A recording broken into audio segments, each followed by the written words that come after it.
Thank you. And if I could now invite Bal to come to the lecture.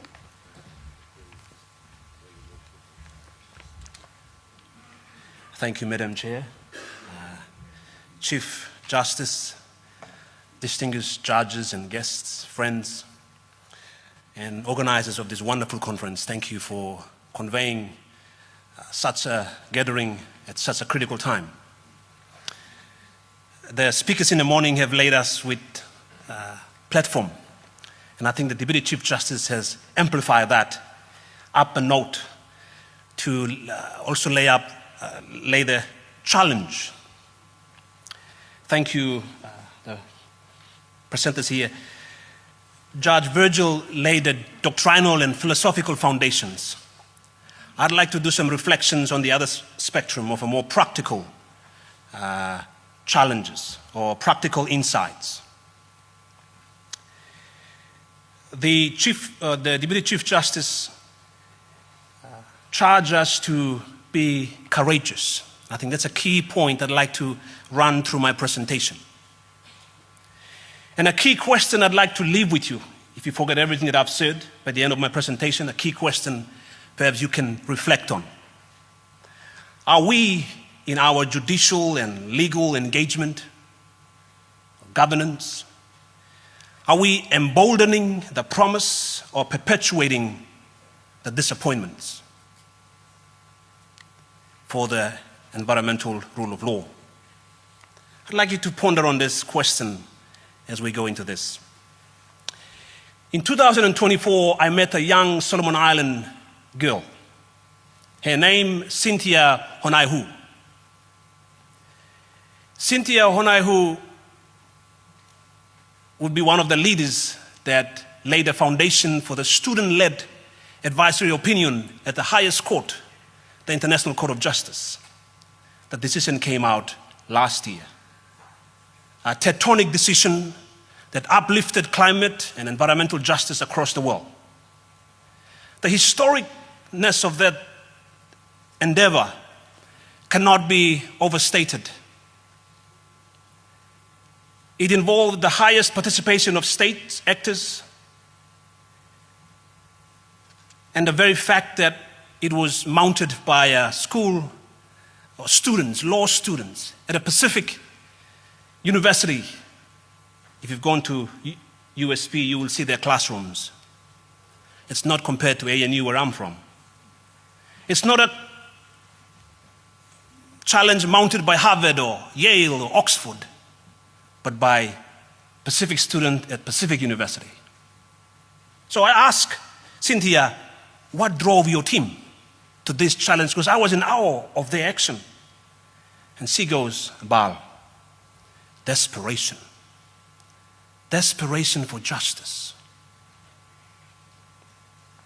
It wasn't academic pursuit or litigation funness to pursue something like that. It was desperation, young people looking around and seeing that the existential threat of climate change and environmental harm is real. But the justice institutions put upon them the promise for the delivery of the justice wasn't coming forth. So they had to look somewhere else and perhaps bring their voice to a place where then it can come back home. And that happened last year in August, where ICJ brought home to our shores statements of courage, statements that we can rely on in our pursuit. Second scenario I'd like to paint, something that I was involved in. Tuvalu, and the Chief Justice is here, also had a moment of courage. In 2023, confronted with the reality that their state would no longer be in existence due to the rising sea level, and noting that the Montevideo Convention of International Law does not provide an exception for statehood to be preserved when you are displaced, they took something that confronted the international law. They said, we will declare in our constitution perpetuity of statehood, challenging Montevideo Convention, challenging international law. But for our people, this is what we want. And let's see what happens. So they did. I was humbled to assist in that process. We went to the islands doing consultation.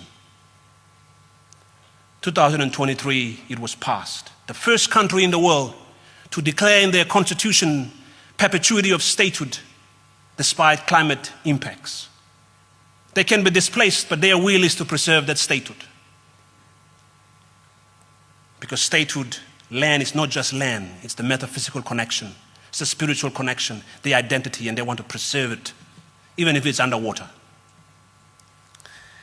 Behold, 2 years later, International Court of Justice affirmed Tuvalu's innovation. And they said, yes, states can preserve their statehood despite climate change impact.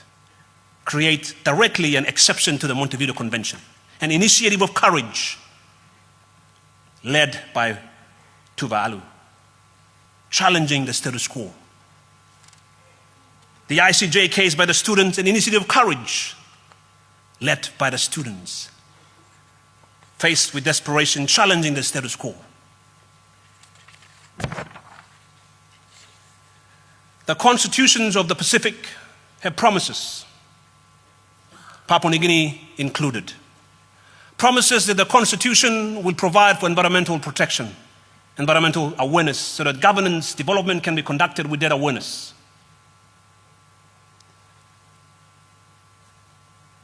My research demonstrated that Papua New Guinea, of all the Pacific Constitution, including Australia, Papua New Guinea has the most environmentally conscientious constitution. Sitting on the other side is Australia, with the least environmentally conscientious constitution. How did Papua New Guinea arrive at that point? Papua New Guinea conducted the most exhaustive consultation in the history of global constitution up to date. In post-colonial constitutional history, PNG consultation to gather the will of the people remains historic. Over 2,000 submissions and 600 meetings, visitation to 13 countries. No other country has come closer to that. And through that, they found the will of the people is to preserve, even the insects is mentioned in the Constitution, in the National Goals and Directive Principles.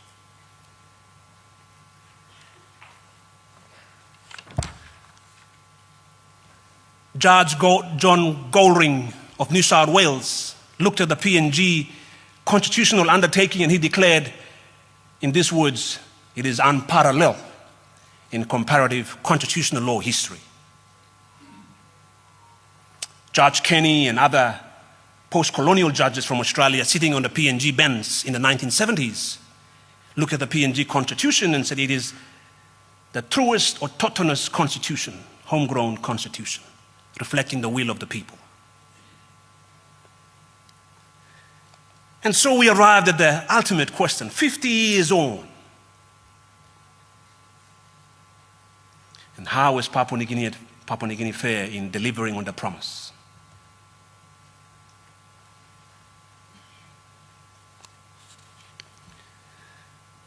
Some indications suggest a careful analysis of this question. For instance, Papua New Guinea is the only of the 7 countries in the world to allow deep sea tailings placement, which means the direct deposition of toxic mining waste into the seas of Papua New Guinea, seas of the Pacific. It is happening as I speak. Tons are flooding in. As I speak, logging is happening rampantly, with difficulties in regulation, enforcement.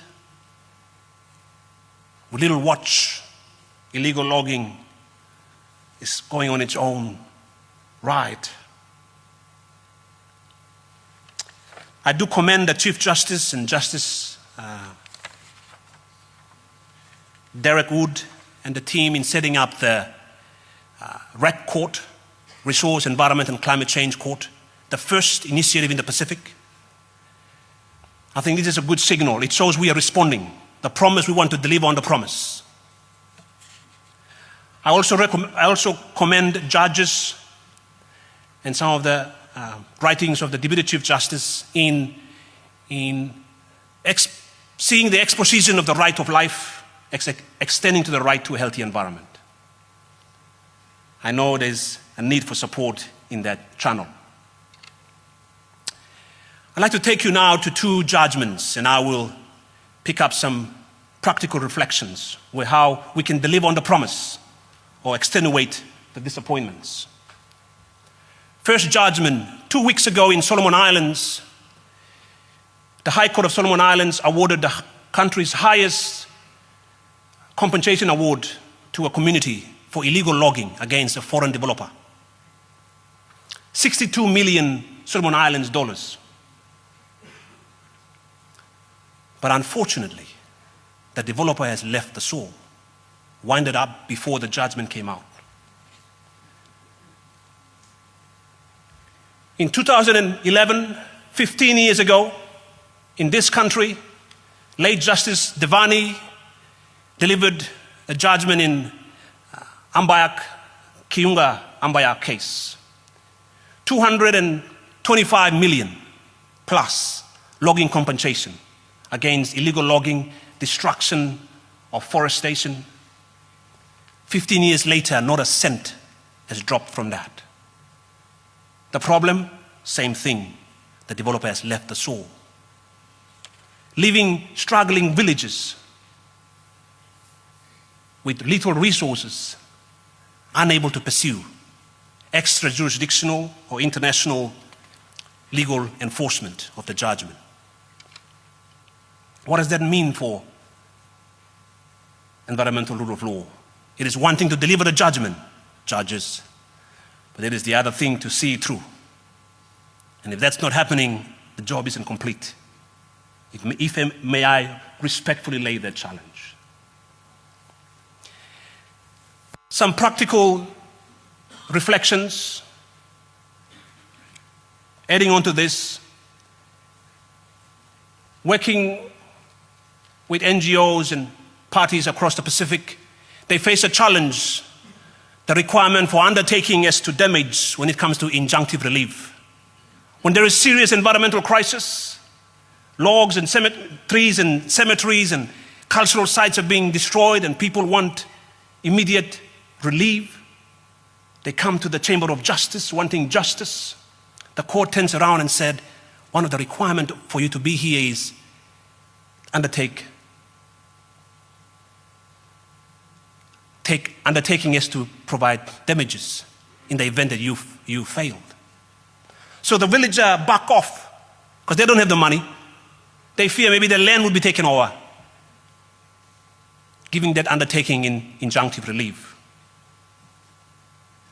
The requirement for full consent when it comes to representative action in a country, in a region such as diverse, geographically challenged, with a lot of diversity within communities, getting consent is a challenge, a memo challenge of itself. And as we ponder on those processes, trees are being cut, water pollution continues. How can we overcome those challenges? In fact, in some instances, developers act sinisterly to create division within the consenting landowners, and therefore you have divide and rule, undermining the justice process. I have talked about the escape of judgment. So such a predicament creates disappointment in the constitutional promise of our people, undermine the public confidence in the judiciary as the guarantor of justice, and create serious gap in the environmental rule of law. The promise given but cannot be delivered fully. Late Justice Devani said, the judiciary is the last bastion of hope in a sea of uncertainty. Such a prophetic, such a profound exposition. Something that will hold up in her legacy. I guess the challenge is mounted onto us. Are we the last bastion of hope in a sea of uncertainty in such circumstances? How does the hope work in this space?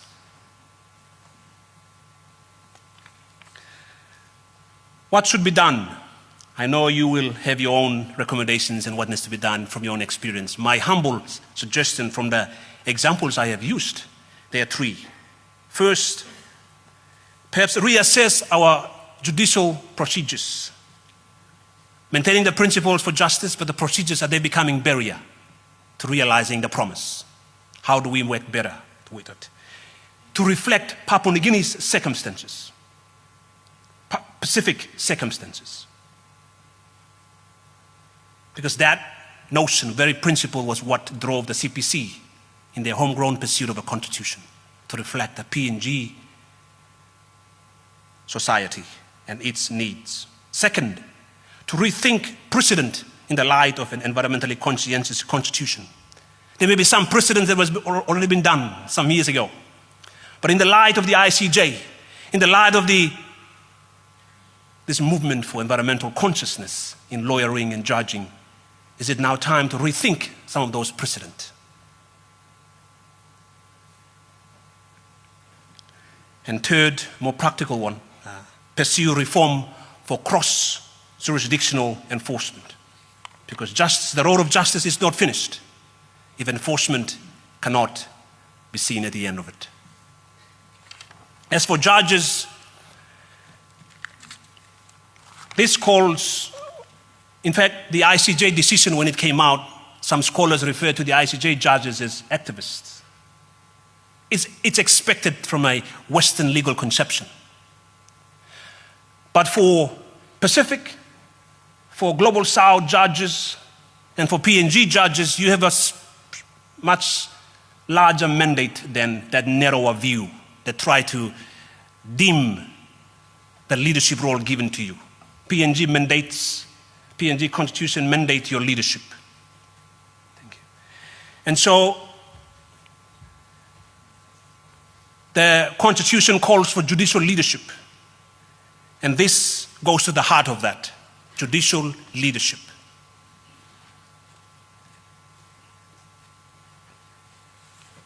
I come back to finish with my opening question.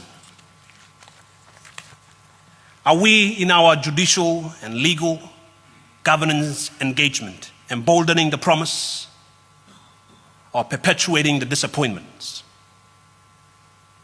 Thank you.